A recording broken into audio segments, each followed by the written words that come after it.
اعوذ باللہ من الشیطان الرجیم بسم اللہ الرحمن الرحیم ان اللہ وملائکتہ یصلون علی النبی یا ایہا الذین آمنوا صلوا علیہ وسلموا تسلیما اللہم صلی علی سیدنا ونبینا وشفیعنا ومولانا محمد وعلی آل محمد وبارک وسلم۔ محترم خواتین و حضرات، السلام علیکم۔ پیام صبح کے ساتھ ایک بار پھر حاضر، میں ہوں آپ کا میزبان انیق احمد۔ روزانہ آپ کی خدمت میں حاضر ہوتے ہیں اور قرآن کریم کو سیکھنے کی کوشش کرتے ہیں اپنے جید علماء کے ذریعے۔ ایک سلسلہ جس کا آغاز ہم نے کر رکھا ہے، اسی سلسلے کو آج بھی ہم آگے بڑھائیں گے۔ قرآن کریم میں موجود دعائیں، ان پر بات ہو رہی ہے اور ہمارے ملک کے ممتاز علماء تشریف لا رہے ہیں اور ہماری علمی کمی کو دور کر رہے ہیں۔ اللہ تعالیٰ قرآن کریم میں ہمیں مانگنے کے طریقے سکھا رہا ہے۔ ہم نے رفتہ بات کو آگے لے کر جا رہے ہیں، ایک دعا پر بات کروا رہے ہیں اپنے معزز علماء سے۔ خواتین و حضرات، دعا مانگو، مجھ سے مانگو، مجھے پکارو۔ اللہ تعالیٰ فرما رہا ہے وَقَالَ رَبُّكُمُ ادْعُونِي أَسْتَجِبْ لَكُمْ إِنَّ الَّذِينَ يَسْتَكْبِرُونَ عَنْ عِبَادَتِي سَيَدْخُلُونَ جَهَنَّمَ دَاخِرِينَ۔ اللہ تعالیٰ قرآن کریم میں ارشاد فرما رہا ہے۔ خواتین و حضرات، آج کی جو دعا ہے ہماری، وہ دعا حضرت ابراہیم علیہ السلام اور ان کے بیٹے حضرت اسماعیل علیہ السلام، باپ بیٹے کعبۃ اللہ کی دیواروں کو بلند کر رہے ہیں، اللہ اکبر اللہ اکبر، اور دعا مانگ رہے ہیں۔ دیواریں بلند ہوئیں اور دو جلیل القدر پیغمبران اللہ اکبر دعا مانگ رہے ہیں کہ ربنا تقبل منا انکا انت السمیع العلیم۔ اے ہمارے رب، ہماری اس کوشش کو اپنی بارگاہ میں قبول کر لے۔ کتنی بڑی کوشش اور کتنی بڑی عبادت اور کتنی بڑی عبادت گاہ، اور قیامت تک یہ عبادت گاہ قائم رہے گی اور اس کی عبادت ہوتی رہے گی، اس کے پھیرے لیے جاتے رہیں گے۔ خواتین و حضرات، بات کروائیں گے اس دعا کے ذیل میں ایک تو بیت اللہ شریف، اس کی تاریخ، کہ کیا یہ حضرت ابراہیم علیہ السلام پہلے معمار ہیں اس کے، یا حضرت آدم علیہ السلام نے خانہ کعبہ بیت اللہ شریف کو تعمیر کیا، یا اس سے قبل دنیا جب تعمیر ہوئی تو اللہ تعالیٰ نے فرشتوں کے ذریعے بیت اللہ شریف کو نصب کیا۔ بہت ساری باتیں آئیں گی۔ حضرت ابراہیم علیہ السلام کی سوانح عمری کو اختصار کے ساتھ ہم درخواست کریں گے کہ ہمارے معزز علماء ہمیں تعلیم کریں اور اس مقام تک آپ پہنچتے ہیں اور بیت اللہ شریف کی تعمیر ہوتی ہے۔ پھر سمیع اور علیم، یہاں پر دو صفات اللہ تعالیٰ لا رہا ہے۔ ان صفات کو یہاں رکھنے کی کیا حکمت ہے؟ قرآن کریم کا کوئی لفظ کا کوئی حرف بیکار یا بے سبب نہیں ہوتا، تو یہ بھی ہمارے معزز علماء ہمیں سکھائیں گے، بتائیں گے، تعلیم کریں گے ہماری۔ دونوں معزز علماء کراچی میں تشریف فرما ہے۔ محترم مفتی منیب الرحمان صاحب، مفتی منیب الرحمان صاحب ہمارے ملک کا ایک جانا مانا نام، محبوب مقبول نام، ممتاز نام، کئی کتابوں کے مصنف، روزنامہ دنیا کے مستقل کالم نگار، مرکزی چیئرمین رویت ہلال کمیٹی پاکستان تشریف فرما ہے۔ محترم ڈاکٹر محسن نقوی صاحب، ڈاکٹر محسن نقوی صاحب بھی کون آپ سے واقف نہیں، سابق ممبر اسلامی نظریاتی کونسل، لاتعداد کتابیں آپ کی منظر عام پر آ چکی ہیں۔ تشریف فرما ہے قاری قرآن قاری محمد حسیب صاحب۔ قاری صاحب سے گزارش کروں گا کہ سورہ بقرہ کی آیت نمبر 127 کی تلاوت سے آج کے پروگرام کا آغاز فرمائیں۔ قاری محمد حسیب۔ اعوذ باللہ من الشیطان الرجیم،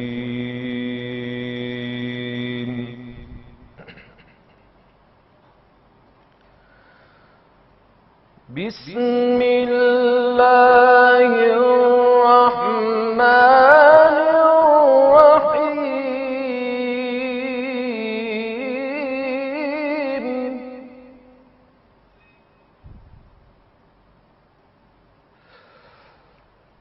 وَإِذْ يَرْفَعُ إِبْرَاهِيمُ الْقَوَاعِدَ مِنَ الْبَيْتِ وَإِسْمَاعِيلُ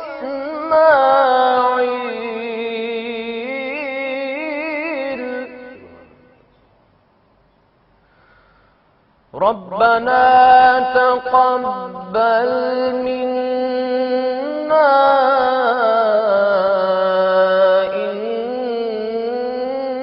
إِنَّكَ أَنْتَ السَّمِيعُ الْعَلِيمُ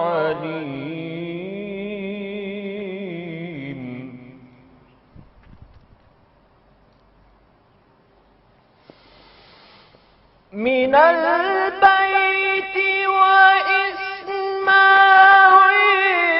رَبَّنَا تَقَبَّلْ مِنَّا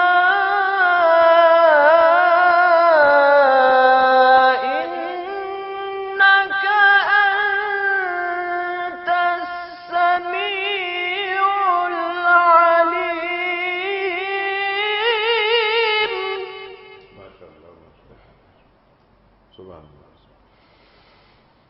رَبَّنَا تَقَبَّلْ مِنَّا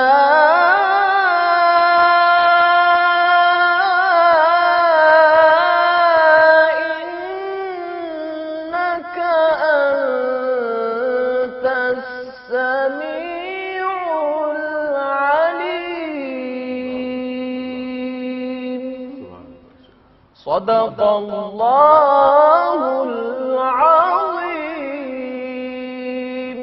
جزاک اللہ قاری صاحب، سبحان اللہ سبحان اللہ۔ قاری محمد حسیب صاحب سورہ بقرہ کی آیت نمبر 127 کی تلاوت کی سعادت حاصل کر رہے تھے۔ ترجمہ پیش کرتا ہوں۔ اور یاد کرو ابراہیم علیہ السلام اور اسماعیل علیہ السلام جب اس گھر کی دیواریں اٹھا رہے تھے تو دعا کرتے جاتے تھے، اے ہمارے رب، ہم سے یہ خدمت قبول فرما لے، تو سب کی سننے اور سب کو جاننے والا ہے۔ صدق اللہ العظیم۔ محترم خواتین حضرات، اس سے پہلے کہ ہم آج کے پروگرام کے حوالے سے پہلا سوال رکھیں محترم مفتی منیب الرحمان صاحب کی خدمت میں، اس سے پہلے کل کے پوچھے گئے سوال کا درست جواب اور آج کا سوال آپ کی خدمت میں۔ کل کا سوال یہ تھا کہ نماز عید میں کتنی زائد تکبیریں ہوتی ہیں؟ درست جواب 6۔ آج کا سوال نوٹ فرما لیجئے۔ حج کے دوران وقوف عرفہ کس مقام پر ادا کیا جاتا ہے؟ منا میں، خانہ کعبہ میں یا میدان عرفات میں؟ جو درست جواب آپ سمجھتے ہوں روانہ فرمائیے۔ ہمارے فون نمبرز ہیں 0092213452709۔ ہمارا دوسرا فون نمبر ہے 009221343000980۔ ہمارا ای میل ایڈریس ps@duniatv.tv۔ ہمارا SMS کا نمبر 3031 اور ہمارا واٹس ایپ کا نمبر ہے 0092321825019 حضرت ارشاد فرمائیے، آج کی ہماری جو آیت ہے وہ سورہ بقرہ آیت نمبر 127، ربنا تقبل منا، اللہ اکبر۔ اس کا ذرا پس منظر اس دعا کا ارشاد فرمائیے۔ بسم اللہ الرحمن الرحیم، حامدا للہ عز وجل سبحانہ وتعالی ومصلیا ومسلما علی رسولہ الکریم وعلی آلہ الکرام وصحبہ العظام اجمعین۔ انیق احمد صاحب، جیسا کہ آپ نے تمہیدی کلمات میں بتایا کہ یہ کلمات دعا جو حضرات ابراہیم و اسماعیل علیہم السلام کی مبارک زبانوں پر جاری ہوئے، یہ تعمیر کعبہ اور تعمیر بیت اللہ کے سیاق میں ہیں۔ پھر قرآن مجید کا ایک اسلوب یہ بھی ہے کہ کسی فعل کو بعد میں بیان فرماتا ہے اور اس کے مقصد کو پہلے بیان فرماتا ہے. جیسے یہاں فرمایا کہ وَإِذْ يَرْفَعُ إِبْرَاهِيمُ الْقَوَاعِدَ مِنَ الْبَيْتِ وَإِسْمَاعِيلُ. ذرا اس منظر کو یاد کیجئے اے پیارے رسول صلی اللہ علیہ وسلم، جب ابراہیم و اسماعیل علیہم السلام بیت اللہ کی دیواروں کو اٹھا رہے تھے. لیکن اس سے پہلے مقصد تعمیر کو بیان فرمایا کہ وَعَهِدْنَا إِلَىٰ إِبْرَاهِيمَ وَإِسْمَاعِيلَ أَن طَهِّرَا بَيْتِيَ لِلطَّائِفِينَ وَالْعَاكِفِينَ وَالرُّكَّعِ السُّجُودِ. کہ اس وقت جب اور ہم نے عہد لیا ابراہیم و اسماعیل علیہم السلام سے کہ آپ دونوں میرے گھر کو پاک رکھو گے طواف کرنے والوں کے لیے، اعتکاف کرنے والوں کے لیے اور رکوع و سجود کرنے والوں کے لیے. تو اس سے معلوم ہوا کہ تعمیر کا مقصد پہلے بیان کر دیا کہ یہ مرکز عبادت ہوگا، یہاں راکعین بھی آئیں گے، ساجدین بھی آئیں گے، عاکفین بھی آئیں گے، طائفین بھی آئیں گے. اور اس کو آپ نے بنانا ہی نہیں ہے بلکہ مقصد تعمیر جو ہے اس کو بھی آپ نے پورا کرنا ہے، اور اس کے لیے شعار آپ دونوں نے قائم کرنا ہے جس کی بعد والے اتباع کریں گے، پیروی کریں گے اور اس کو جاری و ساری رکھیں گے. جہاں تک اس بات کا سوال ہے کہ آپ نے جس کی طرف اشارہ کیا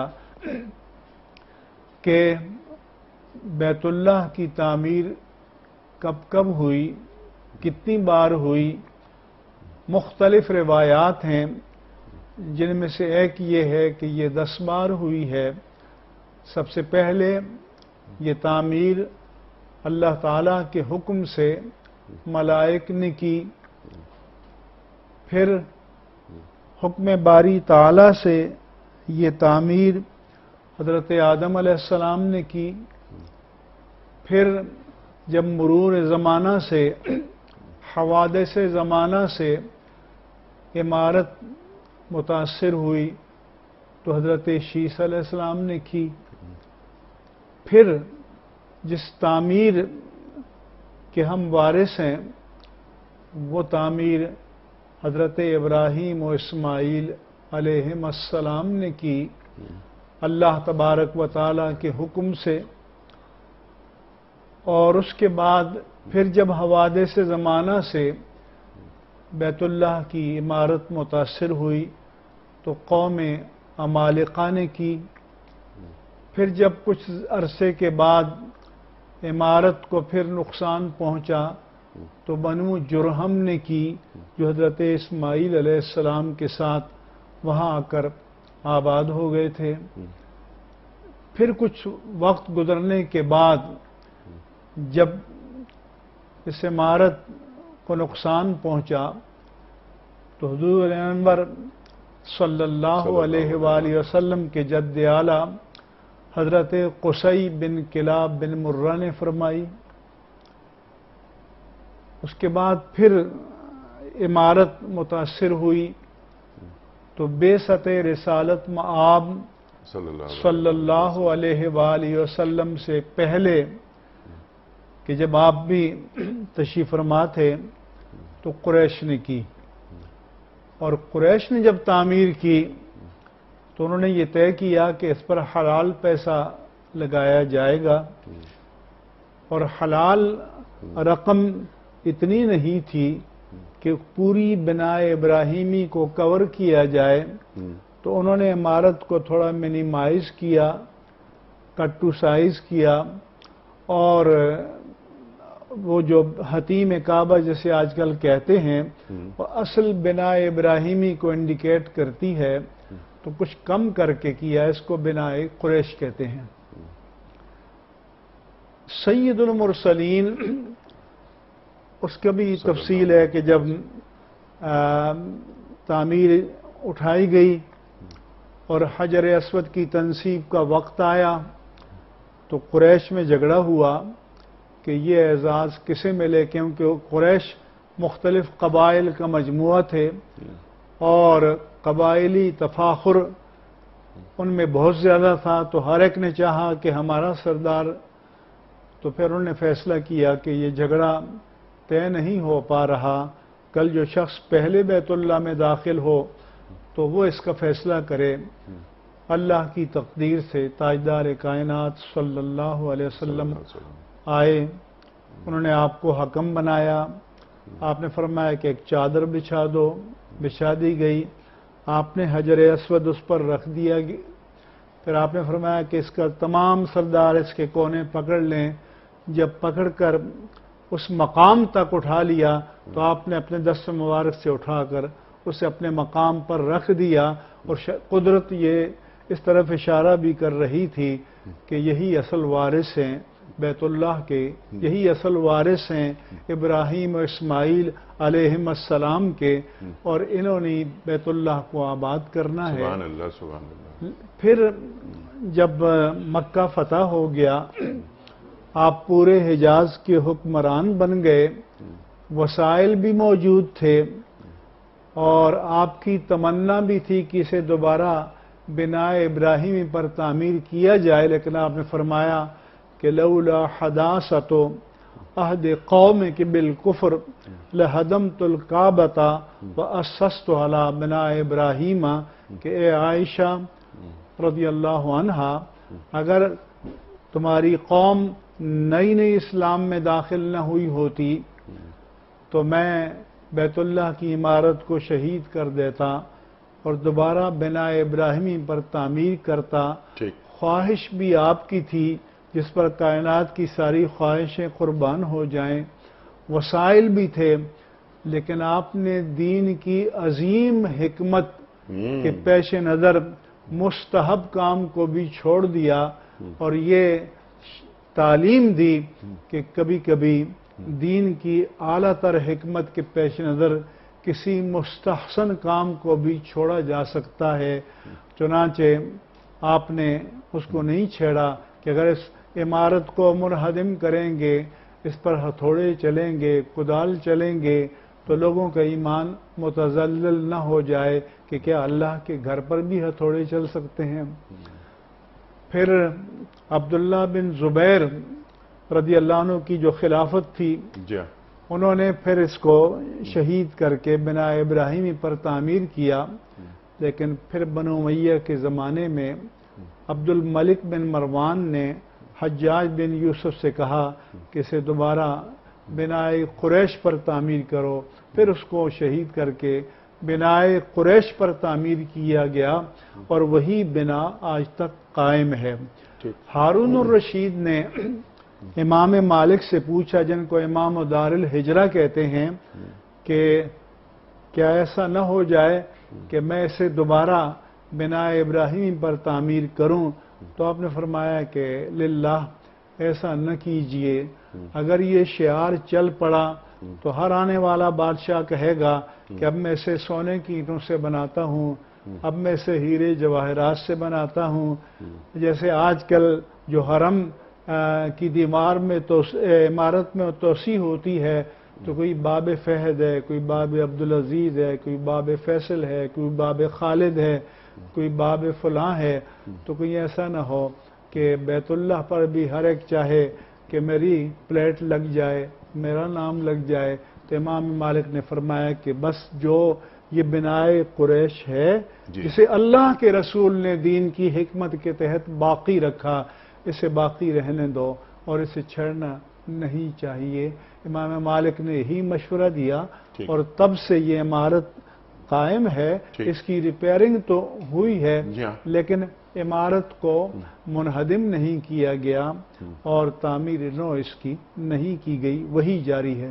سبحان اللہ سبحان اللہ، پورا ایک پس منظر، پوری تاریخ ہے بیت اللہ شریف، وہ بھی سامنے آ گئی۔ سبحان اللہ سبحان اللہ۔ ابراہیم علیہ السلام اپنے بیٹے کے ساتھ بیت اللہ کی دیواروں کو بلند فرما رہے ہیں۔ تھوڑی سی گفتگو میں چاہ رہا ہوں کہ یہ جو باپ بیٹے ہیں ان پر آپ یہ فرمائیے، یعنی اس مقام تک ایک پس منظر ہے، پورا ایک کوششیں ہیں، انی جائلوں کا للناس سے امامہ تک بات آ رہی ہے، یہ دیواریں بلند ہو رہی ہیں۔ اے اللہ تو ہم دونوں کی کوششوں کو قبول کر لے۔ اللہ اکبر، ربنا تقبل منا، ارشاد۔ بسم اللہ الرحمن الرحیم۔ خانہ کعبہ کی تاریخ جی ایک حد تک مفتی صاحب نے ارشاد فرما دی۔ اصل میں حضرت ابراہیم اور حضرت اسماعیل علیہ السلام کی جو تاریخ ہے اس کے دو پہلو ہیں۔ ایک تو وہ تاریخ ہے کہ جو یہودی ماخذ میں ہمیں ملتی ہے، اور ایک وہ تاریخ ہے کہ جو ہمیں عرب کی تاریخ میں اور قرآن مجید سے ہمیں حاصل ہوتی ہے۔ جو یہودی تاریخ ہے اس کے مطابق تو حضرت ابراہیم علیہ السلام کبھی عرب کی طرف آئے ہی نہیں۔ جی ہاں۔ حضرت اسماعیل کو جناب سارہ کے کہنے سے انہیں اور ان کی والدہ کو بیر شیبہ کا جو علاقہ ہے وہاں انہوں نے چھوڑ دیا تھا اور وہ واپس چلے گئے تھے۔ لیکن عرب کی تاریخ ہمیں یہ بتاتی ہے، اس کو برنلیوس نے اپنی تاریخ میں لکھا ہے کہ اصل میں حضرت ابراہیم اور حضرت اسماعیل یہیں حجاز میں تھے، اور یہاں سے جو ار کا علاقہ ہے، نینوا کا علاقہ ہے، وہ وہاں تشریف لے گئے تھے، جسے فرٹائل کریسنٹ کہتے ہیں، یعنی ایک سرسبز و شاداب علاقہ، وہ پورا ایک کریسنٹ کی طرح کا بنتا ہے اگر اوپر سے دیکھا جائے۔ اور حضرت اسماعیل علیہ السلام کا جو ننیال تھا، جو قبیلہ حگر کہلاتا ہے، حاجرہ کو حگر کہتے ہیں وہ لوگ، وہ جو قبیلہ تھا وہ بنو جرہم کی ہی ایک شاخ تھی، اور بنیادی طور پہ جو ان کی جناب حاجرہ تھیں وہ اپنی ہجرت کی وجہ سے حاجرہ کہلاتی ہیں، ورنہ اصل میں ان کا نام تھا کتورہ، جو ماخذ میں آتا ہے۔ اور ان سے حضرت ابراہیم علیہ السلام نے شادی کی تھی، اور وہ یہاں ان کو اپنے ننیال میں چھوڑ کر گئے تھے جب حضرت ابراہیم علیہ السلام کو گویا ہجرت کا حکم ہوا، اور وہ یہاں سے نکلے اور چھوڑ کر ان دونوں کو، اور وہ وہاں ار کی طرف تشریف لے گئے، جہاں ان کا مقابلہ جو ہے وہ نمرود سے، اور وہ سب پورا قرآن مجید میں اور دیگر قوموں سے جو تفصیل سے بیان کیا جاتا ہے۔ تو یہودی تاریخ نے یہ کیا ہے، یہودیوں نے، کہ جو یہاں کی پوری ہسٹوریکل سیٹ اپ تھا انبیاء کا، بنو اسرائیل کے انبیاء کا، وہ سب سیٹ اپ اصل میں اس طرف تھا، حجاز کی طرف۔ وہ تعصب میں اور اس میں پورا کا پورا فلسطین اور یروشلم کی طرف انہوں نے اٹھا کے اس کو بیان کر دیا اور کتابوں میں اسی طرح سے نقل کر دیا۔ یہی وجہ ہے کہ جب آرکیولوجیکل فائنڈنگز شروع ہوئیں تو جس علاقے میں ان لوگوں کو بیان کیا جاتا ہے کہ حضرت ابراہیم فلاں علاقے میں تھے، وہاں سے وہاں گئے، وہاں سے وہاں گئے، تو وہاں کی جب کھدائیاں ہوئیں اور آثار قدیمہ وہ کیے گئے تو وہاں ان لوگوں کا کوئی وجود نہیں ملا، لہٰذا ان کی تاریخیت سے انکار کر دیا گیا کہ اس نام کے تو یہ لوگ تھے ہی نہیں، ان جگہوں کے اوپر پائے نہیں جاتے تھے، اور ان کا کوئی وہ نہیں تھا۔ لیکن ان کو اتنی ضرورت نہیں ہوئی کہ وہ اس بات کا اعتراف کریں کہ بھائی یہ ہم نے علمی خیانت کی ہے، یہ سب کچھ جو تھا انبیاء کا سلسلہ وہ سب، اور حضرت ابراہیم علیہ السلام کا، حضرت اسماعیل علیہ السلام کا، یہ حجاز میں تھا، یہ ہمارے فلسطین میں اور اس طرف نہیں تھا، یہ تو یہاں سے گئے ہیں تو وہاں تعمیرات کی ہیں، وہ کیا ہے۔ تو یہ جو پورا سلسلہ ہے حضرت ابراہیم علیہ السلام کی تاریخ جس طرح سے اس میں بیان کی جاتی ہے بائبل میں، بک آف جینیسس میں اور دوسرے، تاریخی طور پر وہ ثابت نہیں ہے۔ کسی بھی صورت سے. اور جو بیان قرآن مجید کا ہے وہ تاریخی طور کے اوپر ثابت ہے، اور ہم نے اپنی جو کتاب ہے قرآن کمپیریٹیو اسٹڈی اس میں تفصیل سے ہم نے اس کو بیان بھی کیا ہے. دوسری بات یہ ہے کہ اس آیہ مبارکہ میں جو آپ نے یہ سوال کیا اور مفتی صاحب نے اس کا تفصیل سے جواب بھی دیا کہ یہ تعمیر جو تھی وہ حضرت آدم کے علیہ السلام کے وقت سے چلی آ رہی ہے، پھر شیش نے کی، بیچ میں حضرت نوح کا بھی نام آتا ہے وہ سب. تو اس آیہ مبارکہ میں بڑی ایک بات کہی گئی ہے کہ قواعد البیت کی بات نہیں ہے. از یرفع ابراہیم القواعد من البیت ہے. تو قواعد البیت کے معنی تو یہ ہوتے ہیں کہ اس کی بنیاد شروع سے رکھنا اور اس کی بنیادوں کو بلند کرنا. من البیت میں یہ مفہوم آ گیا کہ اس کا کچھ حصہ جو تھا پہلے تعمیر وہ ہو چکا، پہلا وہ تعمیر ہو چکا تھا اس کا حصہ، اب وہ تھا، اور حضرت ابراہیم علیہ السلام گویا اس کی توسیع کر رہے تھے. کیونکہ اب تک حج کا اس کے حکم نہیں آیا ہے. حج کا حکم جو ہے سورہ حج کو اگر آپ پڑھتے ہیں تو سورہ حج کی تلاوت میں پتہ چلتا ہے کہ ابراہیم علیہ السلام کو حکم دیا گیا کہ اذن فی الناس الحج، کہ حج کا اعلان جو ہے وہ آپ کر دیے تاکہ لوگ جو ہیں وہ حج کرنے کے لیے آئیں. تو اس کے لیے ایک بڑی اور وسیع تعمیر کی ضرورت تھی جس کو حضرت ابراہیم علیہ السلام نے اس کو شروع کیا، اور پھر اس طرح سے کعبے کا جو ہے وہ وجود میں آیا. سبحان اللہ سبحان اللہ. اور میں چاہتا ہوں کہ ذرا آپ اس کے فوری بعد کیونکہ یہ تو دعاؤں کا ایک پورا سلسلہ ہے جو مفتی صاحب نے اشارہ بھی فرمایا تھا اس جانب، لیکن جب یہاں پر رب سے آغاز ہو رہا ہے اس دعا کا، بیت اللہ کا پس منظر اور پوری تاریخ مفتی صاحب نے بیان فرما دی. حضرت ابراہیم علیہ السلام اور حضرت اسماعیل علیہ السلام اور آپ کا پورا ایک سلسلہ وہ آپ نے بیان فرما دیا. یہودی تاریخ کچھ اور کہہ رہی ہے، لیکن ہمارے لیے جو حجت ہے قرآن کریم ہے ہمارے لیے حجت. اور کتنی دعائیں ہیں مفتی صاحب حضرت ابراہیم سے جو منسوب ہیں اور قرآن کریم کا حصہ ہیں. رب سے آغاز ہو رہا ہے تو ربنا تقبل منا یہاں سے بات شروع کرتے ہیں، اور پوری دعا پہ بات کرنے کے بعد اس دعا کو لمحہ موجود سے جوڑتے ہیں. ارشاد. انیق احمد صاحب، ایک تو یہ کہ قرآن کریم نے اس مقام پر بھی ابراہیم علیہ السلام کی متعدد دعاؤں کو یکجا کیا ہے. کہ ظاہر ہے کہ جب ایک مرکز عبادت بنایا گیا ہے اور اس کو بسانا بھی فرائض میں سے ہے تو پھر وہاں لوگوں کی آبادی بھی ہوگی.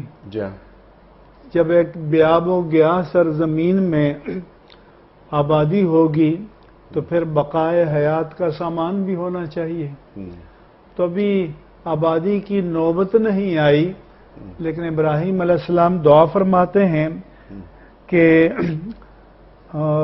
رب جل ھذا بلدن آمنا، کیونکہ بستی بستی ہے، لیکن اس کی آبادی کے لیے اس کا پرامن ہونا ضروری ہے. سبحان اللہ. تو پہلے تو وہ دعا کرتے ہیں کہ رب جل ھذا بلدن آمنا، کہ اسے پرامن بلد بنا دے، یہاں خطرات نہ ہوں، یہاں فساد نہ ہو، یہاں دہشت نہ ہو، یہاں تخریب نہ ہو.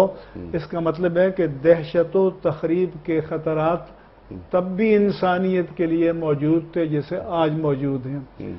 پھر اس کے بعد آبادی کی بقا کا سامان کرنے کے لیے کہ ورزق اہلہ من الثمرات، کہ اس کے اہل کو ثمرات عطا فرما. ثمرات کن کو؟ من آمن باللہ منہم باللہ والیوم الآخر، کہ جو ان میں سے اہل ایمان ہوں، ایمان بالآخرت رکھتے ہوں. تو اللہ نے یہاں یہ فرما دیا کہ اخروی نعمتیں تو مومنوں کے لیے خاص ہیں، لیکن دنیاوی نعمتوں سے جو منکرین ہیں وہ بھی ایک حد تک استمتاع یا نفع اٹھا سکیں گے.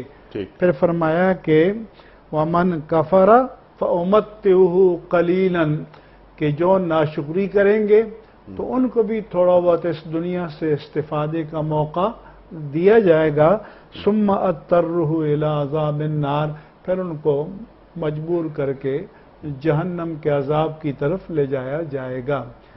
پھر اس کے بعد اللہ تعالیٰ نے وَإِذْ يَرْفَعُ إِبْرَاهِيمُ الْقَوَاعِدَ مِنَ الْبَيْتِ وَإِسْمَاعِيلُ، تو گویا اس منظر تعمیر کی طرف انسانوں کو، قارئین کو قرآن لے جاتا ہے اور پھر دعائیہ کلمات ہوتے ہیں۔ تو اس سے ایک تو سنت الہیہ اور سنت ابراہیمی یہ معلوم ہوئی کہ آپ کوئی بھی اچھا کام کریں تو اس کے متصل دعا بھی کر لیا کریں، سبحان اللہ، کیونکہ اللہ تو جانتا تھا کہ آپ نے بیت اللہ بنایا، آپ بنا رہے ہیں، آپ کے مقاصد کیا ہیں، لیکن محنت بھی کر رہے ہیں اور اس محنت کے برابر ہونے کے لیے اللہ تعالیٰ کے حضور دعائیں بھی کر رہے ہیں۔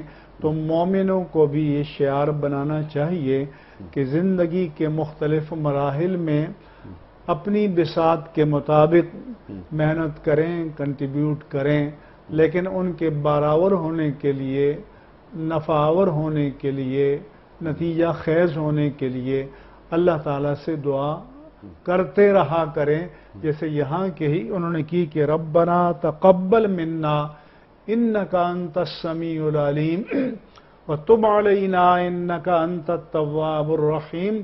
اس لیے خیر محض نہ مانگا کرو، خیر مقبولہ، خیر مردیہ، خیر پسندیدہ، اس کا سوال کیا کرو کہ اے اللہ توفیق تو تیری ہی تھی کہ ہم نے تیرا گھر بنایا، تیرا گھر بسایا، اور پھر اس شہر کے لیے امن کی، آبادی کی دعائیں مانگی، لیکن اس کے بعد فرمایا کہ ربنا تقبل منا، جو ہمارے بساط میں تھا وہ ہم نے کر دیا، اب اس کو شرف قبولیت عطا کرنا یہ تیرے فضل و کرم پر منحصر ہے۔ انک انت السمیع العلیم، بے شک تو بہت سننے والا، خوب سننے والا، خوب جاننے والا ہے۔ تو اس سے لوگوں کے ذہن میں آتا ہے کہ بھئی جب وہ سن بھی رہا ہے، جی ہاں، جب وہ دیکھ بھی رہا ہے، تو پھر پکارنے کی کیا ضرورت ہے؟ تو اس سے معلوم ہے کہ سنت الہی یہ ہے کہ اللہ چاہتا ہے کہ اگرچہ میں سن رہا ہوں لیکن بندہ مجھے پکارے بھی۔ جی ہاں بالکل، بلکہ سنت الہی آپ نے فرمایا یہ حکم الہی ہے کہ وقال ربکم ادعونی استجب لکم۔ تو لہذا اللہ چاہتا ہے کہ بندے مجسم سوال بن جائیں، بندے مجسم دعا بن جائیں، جی ہاں، اور دعا اصل میں انسان کے اندر عجز پیدا کرتی ہے، سبحان اللہ، دعا انسان کے اندر تواضع پیدا کرتی ہے، دعا انسان کے اندر طلب پیدا کرتی ہے۔ اس لیے فرمایا گیا کہ دعاؤ هو العبادہ، اور دعاؤ مخ العبادہ، کہ دعا ہی اصل میں روح عبادت ہے، دعا عبادت کا مغز ہے۔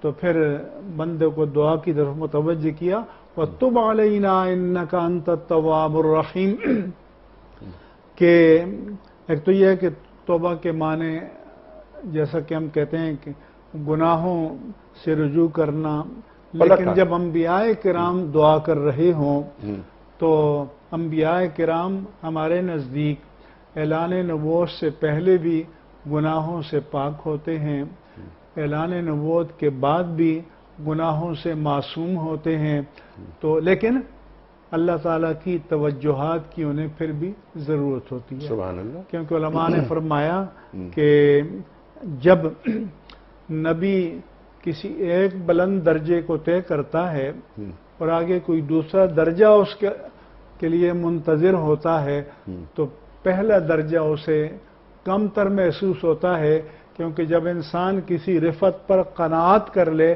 تو پھر آگے کی طلب اس کے ہاں پیدا نہیں ہوتی۔ لہذا اللہ تعالیٰ کے ہاں مقبولیت کی ایک علامت یہ ہے کہ اللہ تعالیٰ مقام ولایت میں یا مقام نبوت میں یا مقام صدیقیت میں جتنا آگے تک پہنچاتا چلا جائے تو اس کی بارگاہ میں رفعتوں کی کوئی انتہا نہیں ہے، تو بندے کو پھر بھی آگے کے لیے اللہ کی بارگاہ میں التجا اور دعا کرتے رہنا چاہیے۔ سبحان اللہ۔ اور جیسا آپ نے فرمایا کہ دعا آدمی کے اندر عجز پیدا کرتی ہے۔ اللہ اکبر۔ اور دعا عبادت، سرکار دو عالم صلی اللہ علیہ وآلہ وسلم کا ارشاد، اور قرآن کریم وہ جو میں نے آیت ابھی پڑھ رہا تھا کہ وَقَالَ رَبُّكُمْ ادْعُونِي أَسْتَجِبْ لَكُمْ إِنَّ الَّذِينَ يَسْتَكْبِرُونَ عَنْ عِبَادَتِي، تو یہاں پر عبادت، دعا کو عبادت اللہ تعالیٰ قرار دے رہا ہے۔ سبحان اللہ۔ اچھا، اب یہ کہ دعا ایک نیا ایک موضوع، اور اللہ کو دعا مانگنا کتنا اچھا لگ رہا ہے، اور دعا ایک عام انسان نہیں مانگ رہا، یہاں جلیل القدر پیغمبر مانگ رہے ہیں۔ مرکز الملل، اللہ اکبر، ابو الانبیاء، اللہ اکبر، سبحان اللہ۔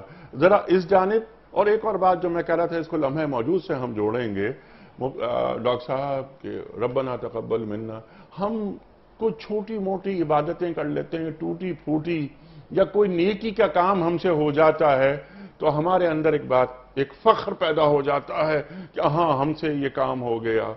ایک تو اس بات کی شکر گزاری ہونی چاہیے کہ اللہ نے ہمیں توفیق دی کہ ہمارے ہاتھوں نیک کام ہو گیا، ورنہ ہم کس قابل۔ یہاں کون کہہ رہا ہے، بلکہ یہاں کون فرما رہا ہے؟ ابراہیم علیہ السلام اور اسماعیل علیہ السلام۔ ارشاد فرمائیے۔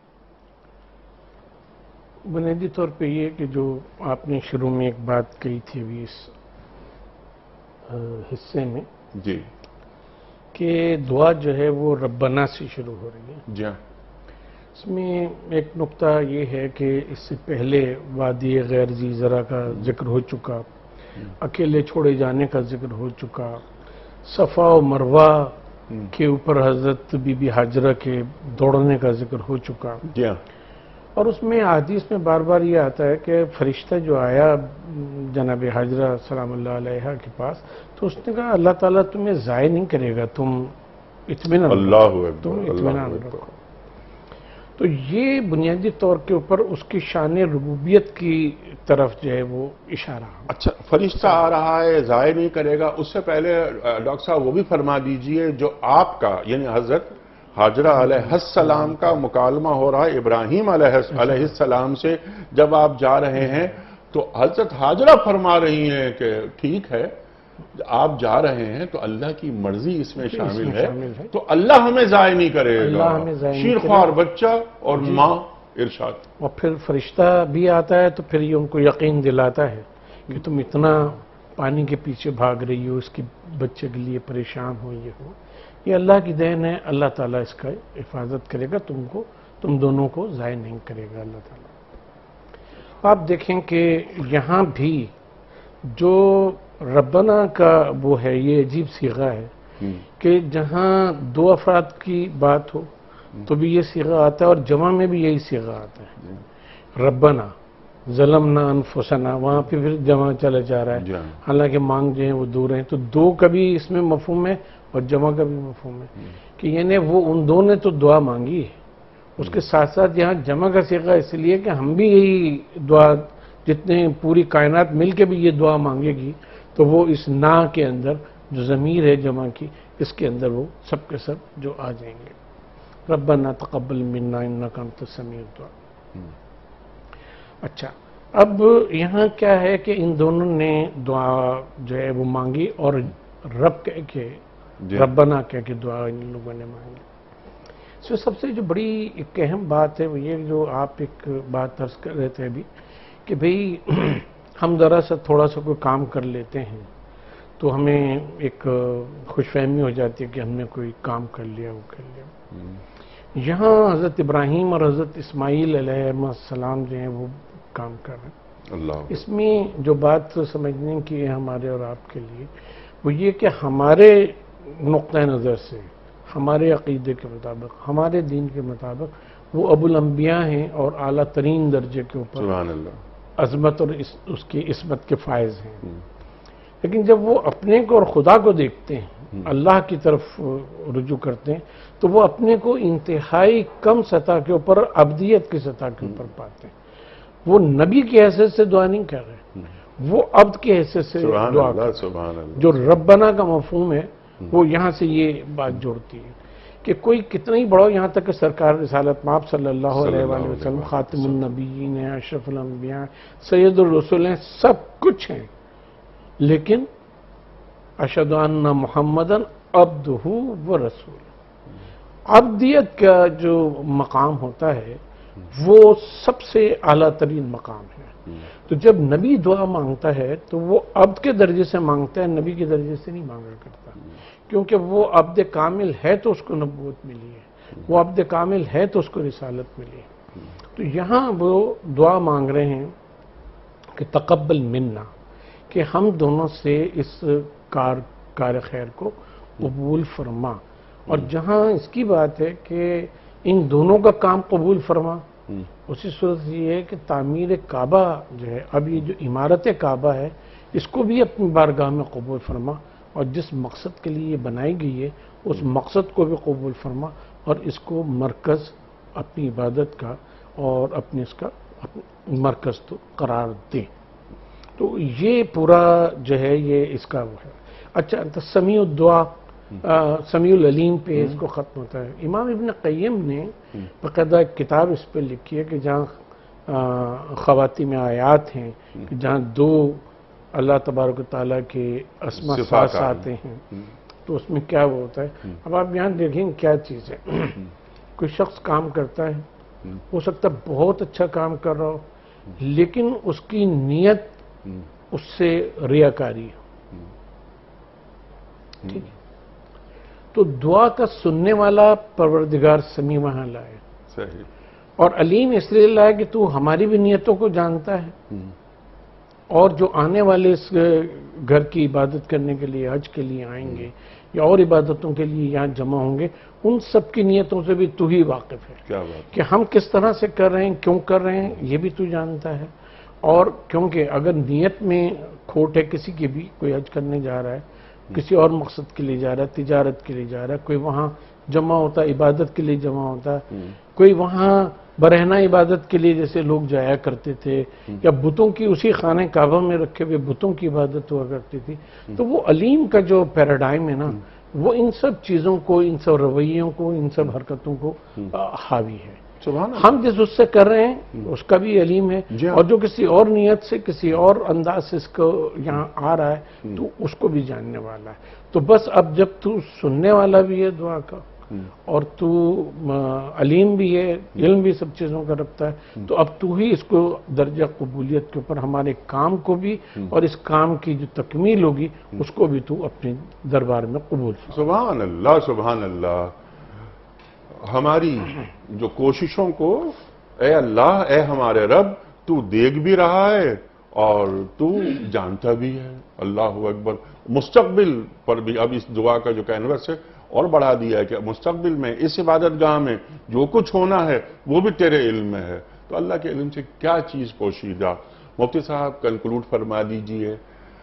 ایک بات ہم نے رکھی تھی، اس پر ذرا بات کم ہوئی، ڈاکٹر صاحب نے بات کی اس پر، میں چاہتا ہوں آپ بھی بات فرمائیں اور پروگرام کو آپ اس کو کلوز کر دیجئے، کہ یہ کتنی بڑی شخصیات دعا مانگ رہی ہیں، ہم سے کیا ہو سکا، ہم نے کچھ بھی نہیں کیا، یہ چھوٹی سی کوشش ہے تو قبول کر۔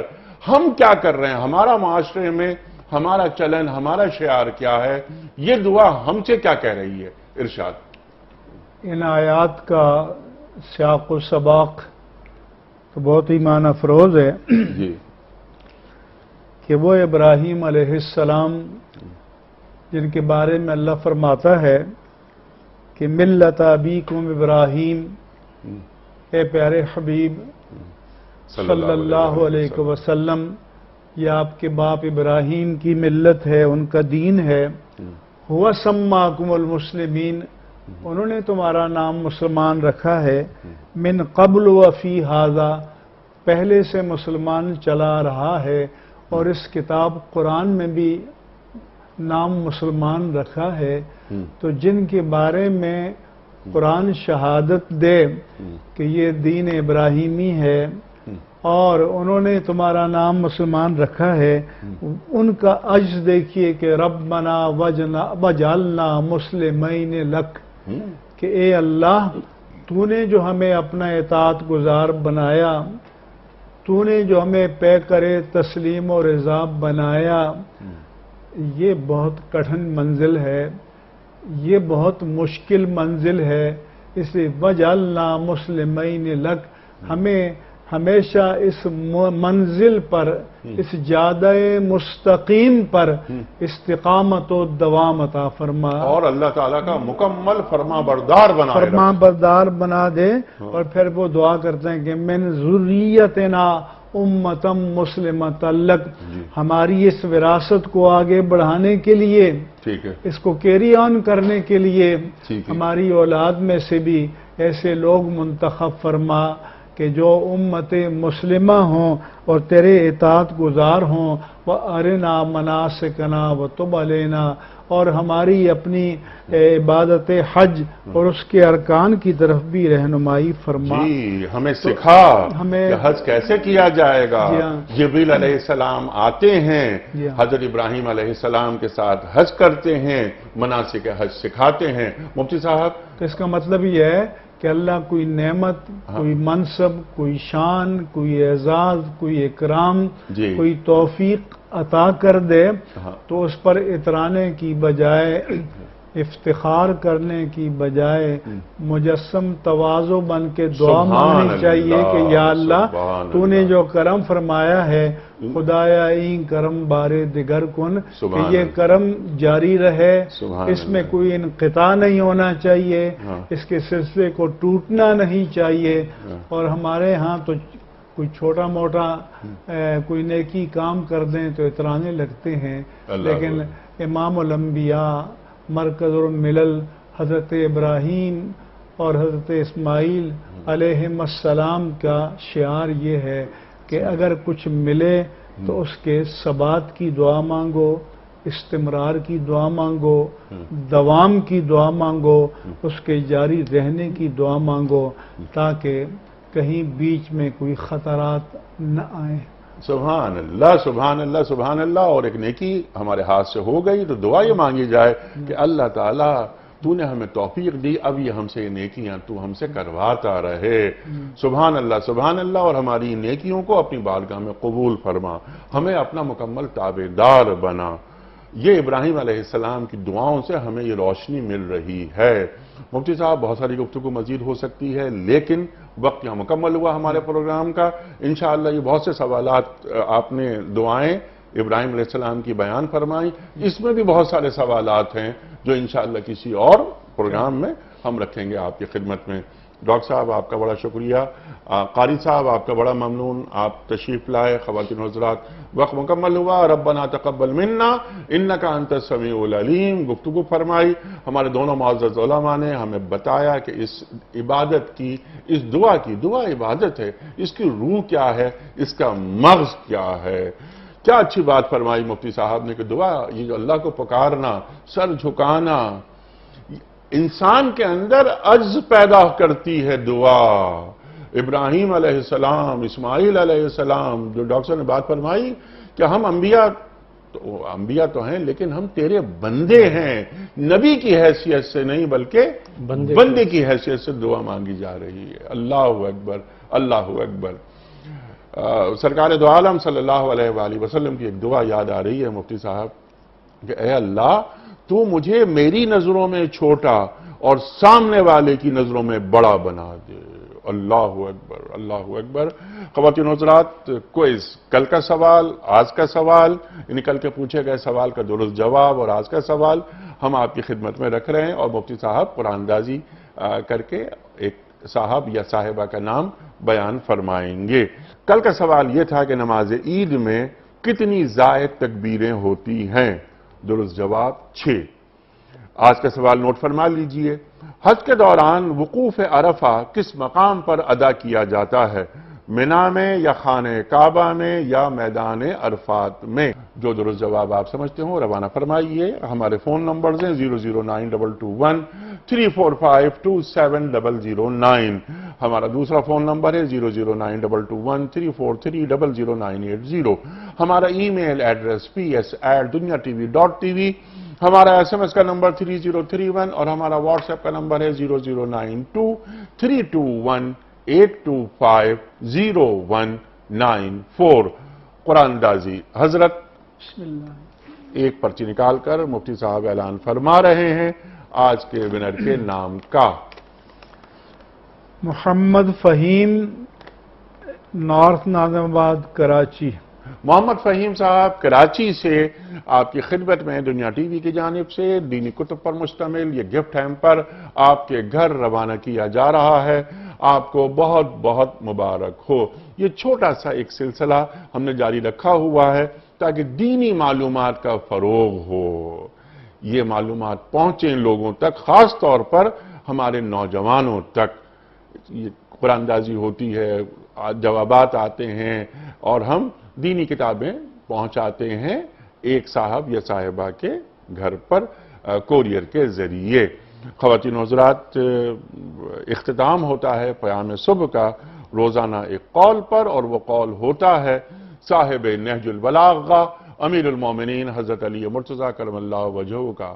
آپ فرماتے ہیں کہ علم مال سے بہتر ہے، کیونکہ علم تمہاری حفاظت کرتا ہے اور مال کی تمہیں حفاظت کرنی پڑتی ہے. علم مال سے بہتر ہے کیونکہ علم تمہاری حفاظت کرتا ہے اور مال کی تمہیں حفاظت کرنی پڑتی ہے. سبحان اللہ سبحان اللہ. اپنے میزبان انیق احمد کو کل تک کے لیے اجازت. خدا حافظ.